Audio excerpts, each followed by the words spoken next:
Well, trials have a way of bringing out our truest qualities. The story is told about Hudson Taylor, the founder of the China Inland Mission. It's now called OMF, I believe. He was talking to a young missionary who was about to start his work in China.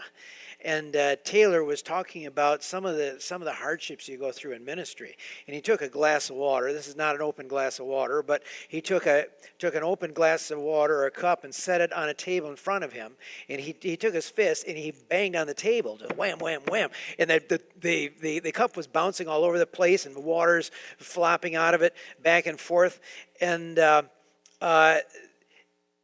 it was actually tea, not water. But anyway, the man was startled. And he said, "Well, what are you doing?" And Hudson Taylor said, "I'm giving you an example.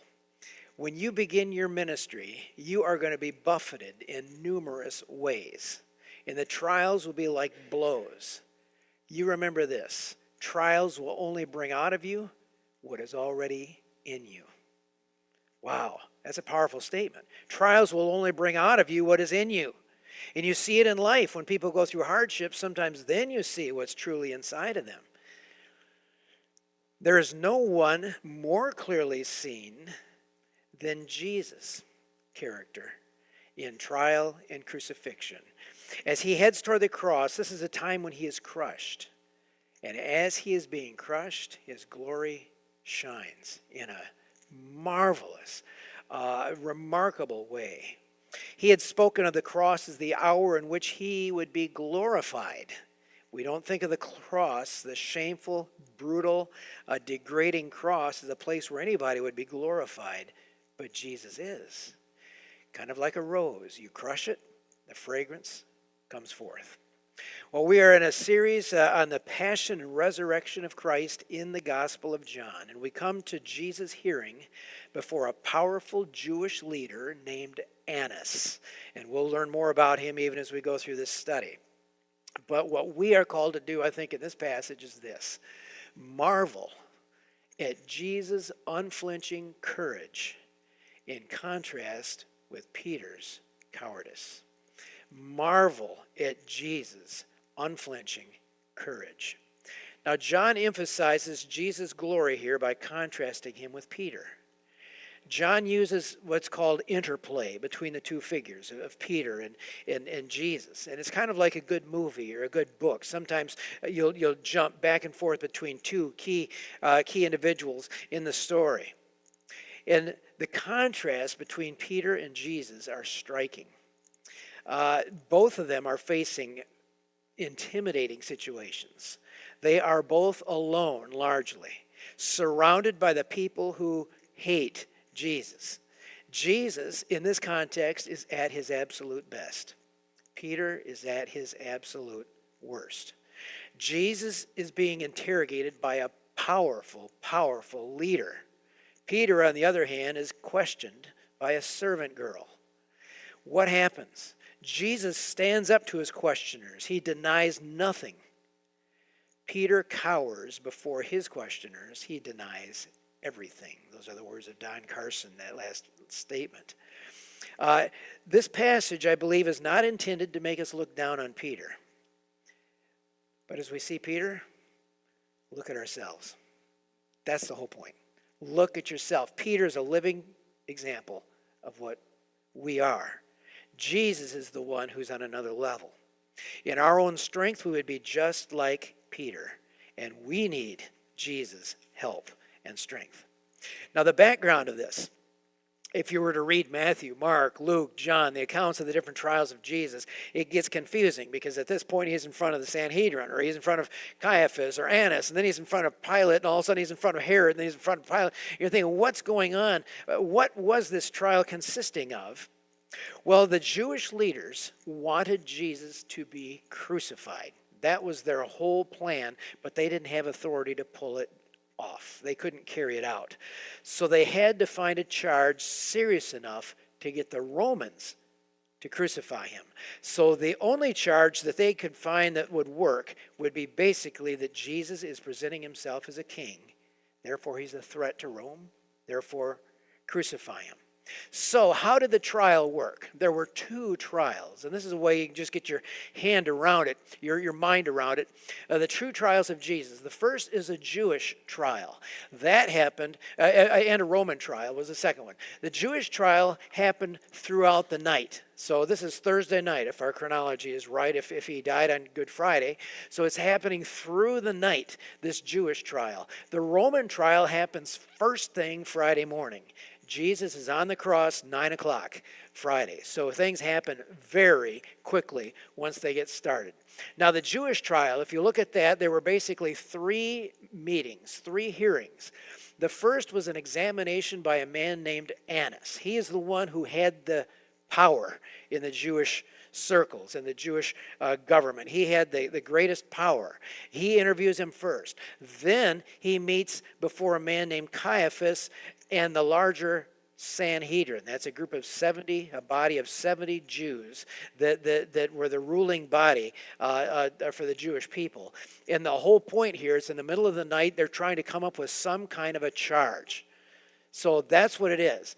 Then at the crack of dawn, maybe just to try to make it look legal, they made their formal decision as early as they possibly could because they had to get Jesus over in front of the Roman governor. And that's the Roman trial is the next part. This was early, first thing in the morning. Jesus appears before Pilate, and Pilate questions him. And then Pilate learns that Jesus is from Galilee, and he says, well, Herod is the ruler in Galilee, and Herod happens to be here in Jerusalem because it's Passover time. Let's send him to Herod. And he's trying to, wash his hands of it and say, let Herod deal with him. So Jesus goes to Herod. Well, Herod mocks him and ridicules him and abuses him, and then Herod doesn't want to deal with him and sends him back to Pontius Pilate once again. And then at that point, Pilate is forced into a verdict, and he's manipulated by the Jewish people in many ways, and he finally makes the final verdict. Jesus is innocent, but let's crucify him. And it's just a farce of a trial. But that's how you can get hold of how the trial laid out and played out. Now, each of the gospel writers emphasize different aspects of the trial, and especially John. John is not wanting to give us a blow by blow by blow by blow of everything that happened. What he does is he focuses on 3 of these hearings. First, the examination by Annas, and that's what we'll look at today.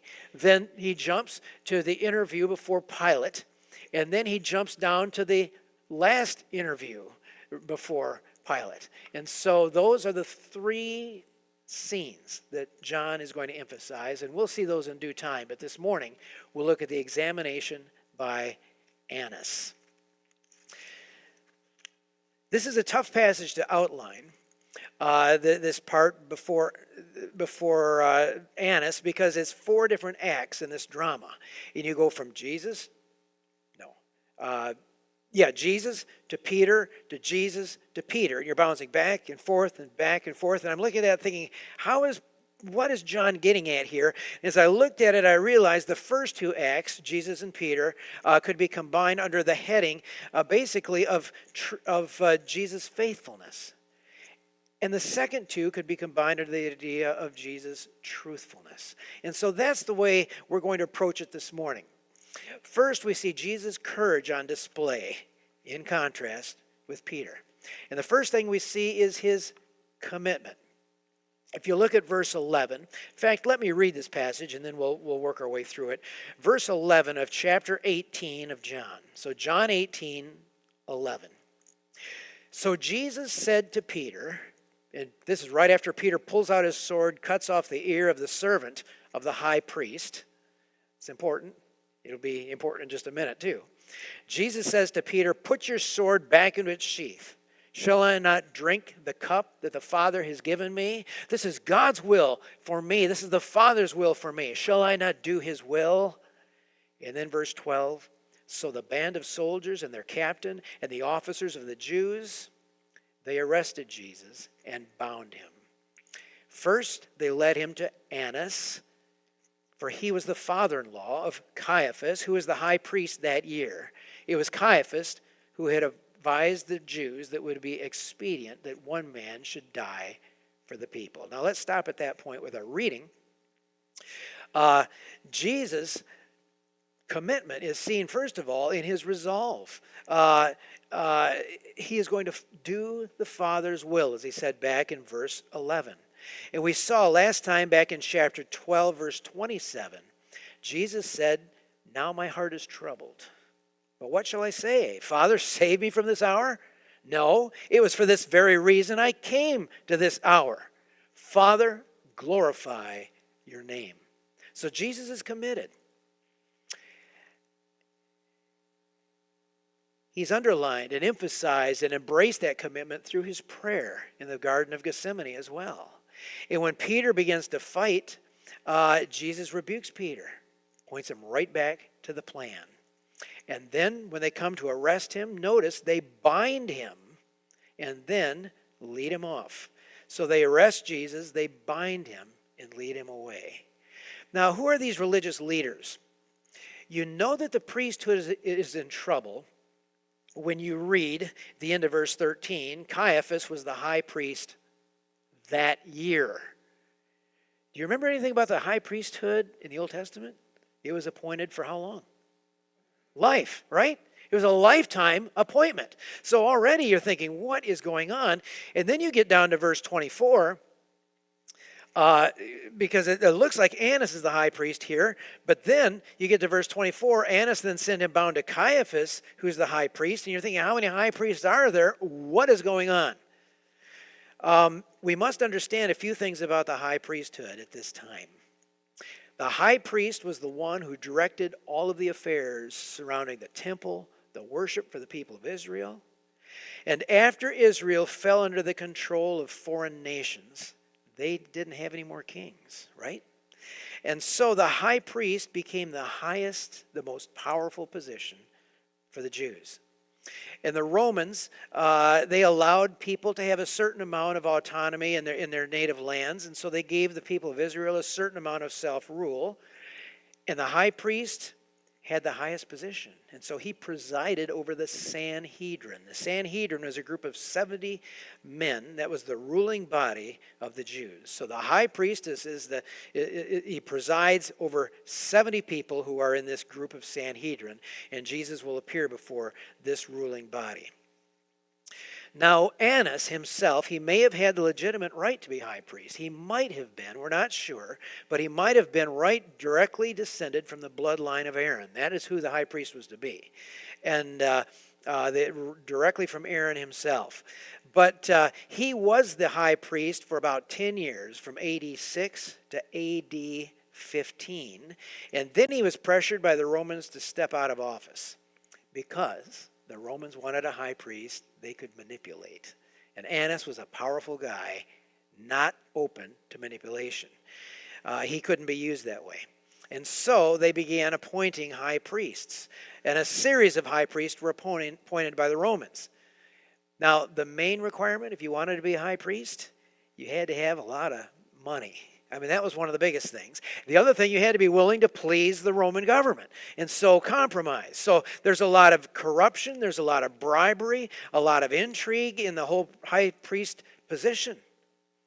And even though they had a high priest appointed different years, Annas was still there. And he's the guy who had the ultimate power because he was such an influential, wealthy person. After he stepped down, he still was able to keep the high priesthood in his own family. Listen to this. 5 of his sons held offices as high priest at different points. And now Caiaphas, if you look down here in verse 13, is Annas' son-in-law. Annas is the father-in-law. Caiaphas is his son-in-law. So Annas didn't have the position, but you can bet he had the power. So that's what's going on here with 2 different people who seem to have legitimate connections to high priesthood. Luke 3, verse 2, talking about the ministry of John the Baptist, says it happened during the high priesthood of Annas and Caiaphas. So you can tell it was almost like both of these guys were in similar positions. Now, Annas was arrogant, he was clever, ambitious, and filthy rich. And he made most of his money through the markets in the temple. You remember what they were doing in the temple, right? He had a monopoly there. He was selling animals. And if people brought their own lamb, the experts would look at it and say, no, that lamb's got a blemish. You've got to buy one of ours. And they would inflate the price and sell it. And he was selling up to 5 times the current market value. And guess who messed up Annas' business at the temple? Jesus, right? When he threw the animals and the money changers out. So Annas had an axe to grind with Jesus. And the Jews brought Jesus to Annas because they knew the attitude that he had toward Christ and the power that he had. Now, if you look at this, his son-in-law, Caiaphas, held the actual position. He was threatened by Jesus. He knew that he did not have the legitimate right to being a high priesthood. And Jesus was so popular with the crowds, they saw him raise Lazarus just a few weeks earlier from the dead. They saw the crowds welcome Jesus into Jerusalem, shouting Hosanna a week before, not even a week before. Caiaphas held a meeting after Lazarus was raised, and he verbed a sinister plan. And if you look back at it, in chapter 11 of John, this is right after Lazarus is raised from the dead, and the people are just, the Jewish leaders are just at wit's end. They say, chapter 11, verse 48, if we let Jesus go on like this, everyone will believe in him. And the Romans will come. They're going to take away both our place, our positions, and our nation. But one of them, Caiaphas, who was the high priest that year, there you have it said again, he said to them, you know nothing at all, nor do you understand that it is better for you that one man should die for the people and not have the whole nation perish. We need Jesus to die, otherwise the whole nation will perish. And notice what it says, verse 51, he did not say this on his own accord, but being the high priest that year, he prophesied that Jesus would die for the nation. Not only for the nation, but also to gather into one the children of God who are scattered abroad. So from that day they made plans to put him to death. So he makes a death pronouncement and doesn't even realize as he does so, he's proclaiming exactly the will of God, and even the way he phrased it, that Jesus would die for our nation. So as you begin to look at this, the Jewish leaders are doing their worst. They're carrying out God's will. Caiaphas has declared God's will. The other way that they're carrying out God's will is when you look at verse 12, the band of soldiers and their captain and the officers of the Jews arrested Jesus and bound him. So they bind Jesus and lead him to the high priest. Now, for us, we might not catch that language, but for a person, a Jew back in this time, the language would have been striking. There's no reason to bind Jesus, right? I mean, he's God. I mean, you're not going to hold him with ropes or chains or whatever they're bound him with. And Jesus giving himself up anyway. But it's fitting. What gets bound and brought to the priest? A sacrifice. And so the imagery here is a sacrificial imagery, being bound and led to the high priest. So you've got prophecy being fulfilled. You've got a priestly picture being carried out. So we see Jesus' commitment, and it's following God's will exactly. Now let's jump to the other scene, over to Peter, and look at his cowardice. 2 disciples. And if we go back at verse 8, you remember when Jesus asks the crowd who's coming to arrest him, who do you seek? And they say, Jesus of Nazareth. He says, it is I. Let these men go.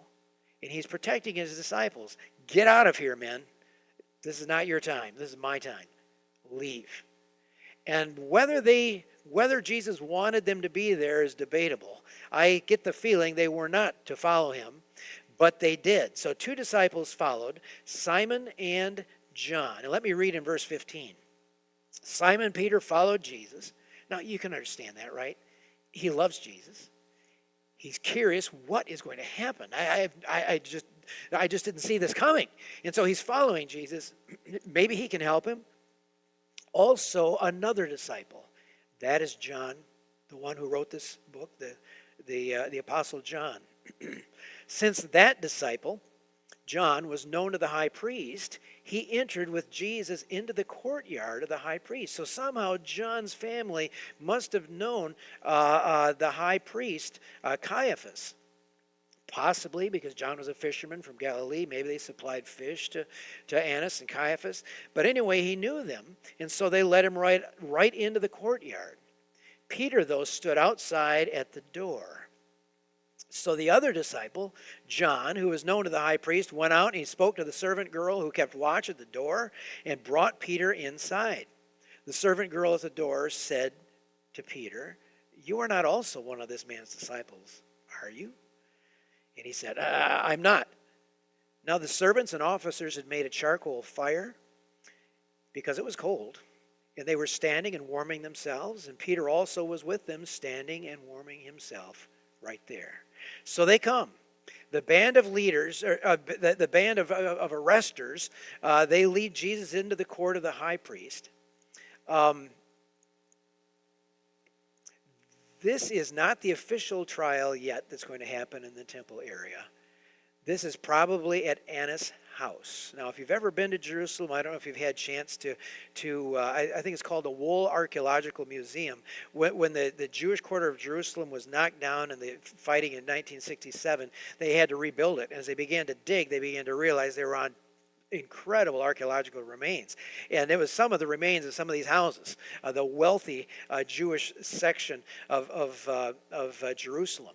And so what they did, they gave archaeologists time to uncover this stuff, and then they built new buildings on top of that. And so if you go into those buildings and go to the basement, you can go walk right through and see courtyards and see things that would have been very much like this. So I don't know if you've ever been there, but it's exactly, these elegant courtyards with mosaic floors, with all sorts of things that you see there. Ritual baths, fancy homes, and the whole shebang. Well, probably they had to go through a little hallway to get inside, and that's where Peter is let in. And when Peter is let inside, he can hear what's going on.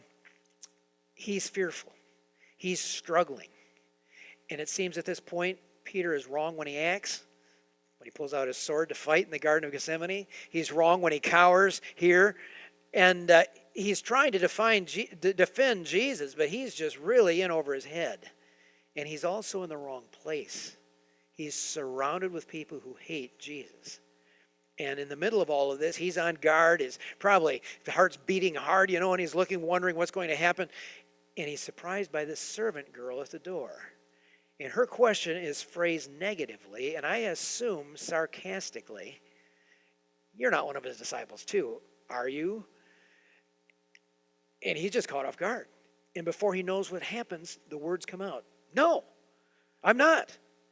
Now, Peter has already just cut the ear off of the high priest's servant, and we're at the high priest's house. The high priest's servant is probably there.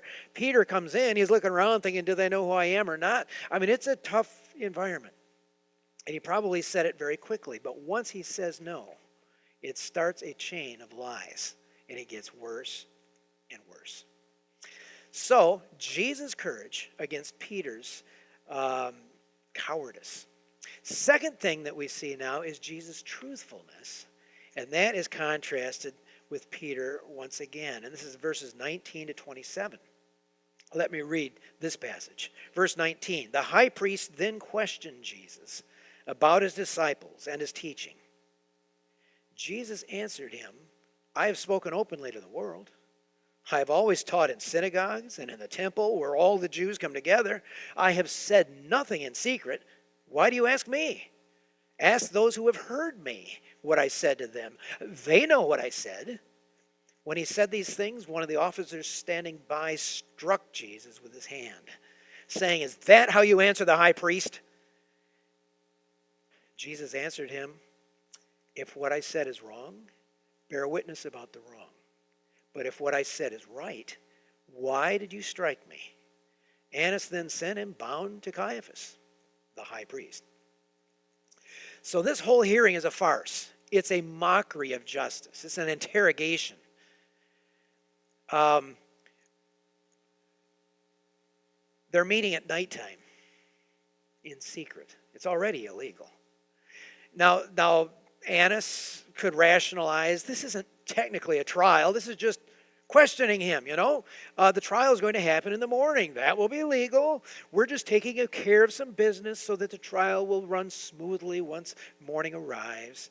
I mean, you can rationalize stuff. But when leaders are holding secret meetings under the cover of darkness, red flags go up. This does not look legitimate.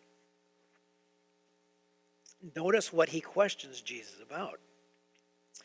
Verse 19, he questions him about his disciples and his teaching.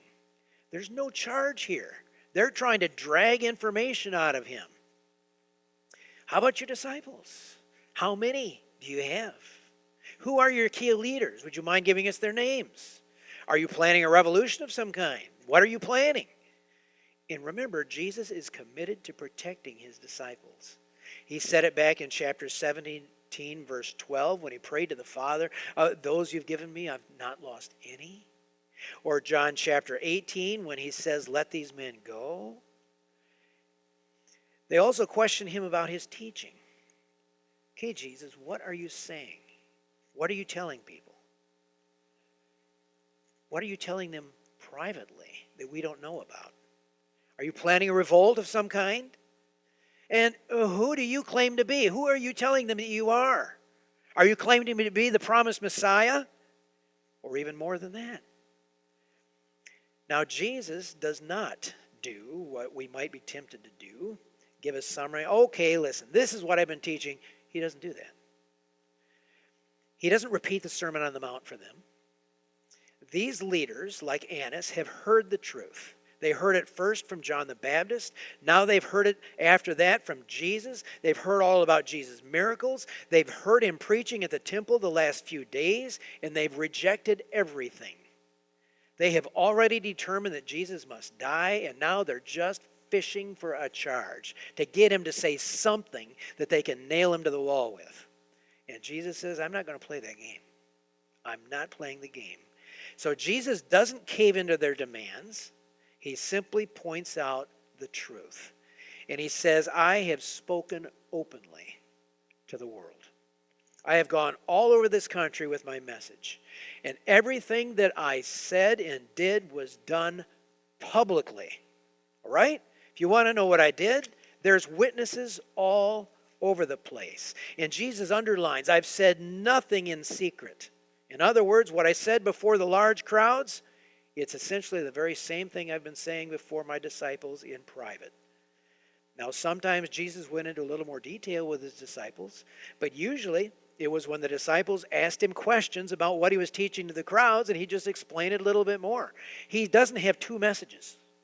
A public thing where he's trying to present a positive image, and a private thing, all right, now we're going to overthrow the government. Here's how we're going to do it. There's no hidden agenda. And then Jesus says, why are you asking me? Ask those who heard me. They know what I said. I'm not the one you should be asking. There's witnesses everywhere. Notice what Jesus didn't say. If you want to hear what I said, go to the courtyard. There's two men there, John and Peter. Bring them in. Ask them what. No, he doesn't even open that can of worms because he's protecting them. He simply says there's witnesses everywhere. And the point is, biblically and ethically, the burden of proof rests on the prosecution. If you've got something against me, charge me and prove it. The scriptures said this, Deuteronomy 19:15, a single witness shall not suffice against a person for any crime or any wrong in connection with any offense that he has committed. Only on the evidence of two witnesses or of three witnesses shall a charge be established. You could not try somebody unless you had two eyewitnesses to a specific charge. Now, American law has a similar provision. It's called the Fifth Amendment. You have the right to remain silent. You don't have to incriminate yourself. You've got a right to due process of law. You've got a right to a fair trial. You're presumed innocent until you're proven guilty by the prosecution. And Jesus is simply pointing out what is right and what is biblical. What happens when somebody points out truth and leaders are angry trying to force you to incriminate yourself? Well, what can you appeal to if argument doesn't work? Violence works, right? And an officer hits Jesus, probably a firm slap to the face. And the irony here is, who's losing control? It's the interrogators. Jesus is not. Jesus is not intimidated, and he comes right back to the truth again in verse 23. If what I just said is wrong, bear witness about the wrong. Okay? Bring that charge. If what I said is right, then why did you strike me? Point, this is not a fair trial. It's a corrupt, abusive interrogation. Well, you might say, well, Jesus, how about your teaching about turning the other cheek? Matthew 5:39. Well, Jesus did turn the other cheek. He went to the cross without fighting back. But he didn't compromise truth. He spoke truth. Annas realizes, I'm going to get no place with Jesus. And so he sends him bound to Caiaphas, his son-in-law. Caiaphas probably had a house right in that same area, probably connected to the same courtyard. And all of this is happening as he sends him over at the same time that Peter is having his encounters with people. We're told in Luke 22 that Jesus turned and looked at Peter. So Peter's right over there across the courtyard. Jesus has been in Annas' house. Now he's being led over to Caiaphas' house. And at that point, their eyes even meet. So they're that close together. Jesus, faithful, courageous speaking of truth, fulfills what he had just told his disciples a few hours before in the upper room. He talked about the world hating him, and he says, this is to fulfill what is written in the law. They hated me without reason. So everything is according to plan. So we see Jesus boldly speaks the truth. We also see that Peter fearfully denies the truth. This is verses 25 to 27. Peter, as I said, is in a bad place. He's standing now by the fire. It's cold, right? It's early April, late March, in Jerusalem. Jerusalem is higher in the Judean mountains. At nighttime, it cools down at that time of the year. He's standing by the fire to warm himself. He's alone. That's a tough place to be when you're surrounded with people who don't like Jesus. He's surrounded with enemies of Christ. He's realizing that the intent is to kill Jesus. He's already compromised once, and it only gets harder from here. Let me just make a little incidental comment at this point. For us, when we want to bear witness for Christ, we want to represent him, it is wise early in a friendship.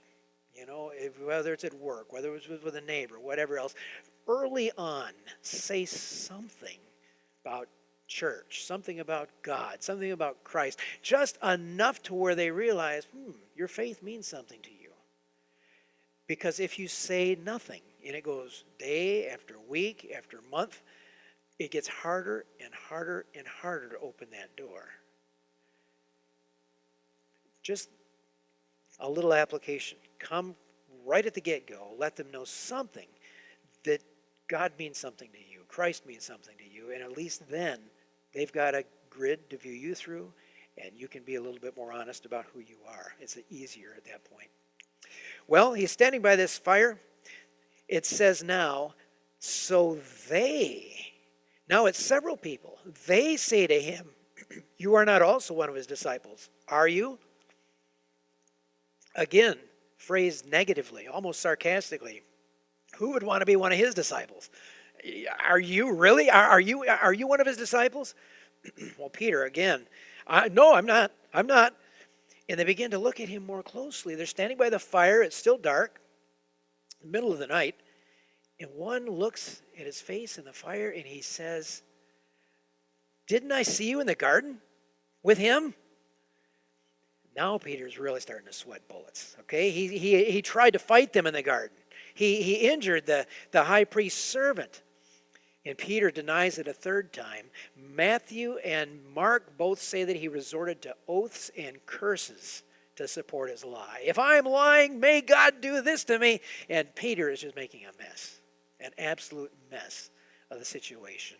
And at that point, verse 27, when Peter denies it again, at once a rooster crowed. That's exactly what Jesus had said earlier. Chapter 13:38, before the rooster crows, you will deny me 3 times. That was right after Peter boasted, no, I'll die with you, Jesus. No, this night you're going to fall on your face, Peter.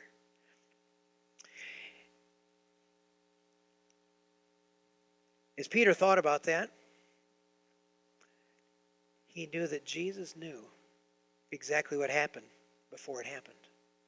And the amazing thing is, Jesus loved him, knowing what Peter was going to do. So in a strange way, the crowing of that rooster may have actually been a comfort, but it also drove a knife into his heart because he had failed the Lord that he loves. Okay, what does this all mean for us? This story of Jesus' Jewish trial brings me back in my thinking to what Jesus said to his disciples just a few hours earlier. And I want you to look at John 15. John 15, verse 18.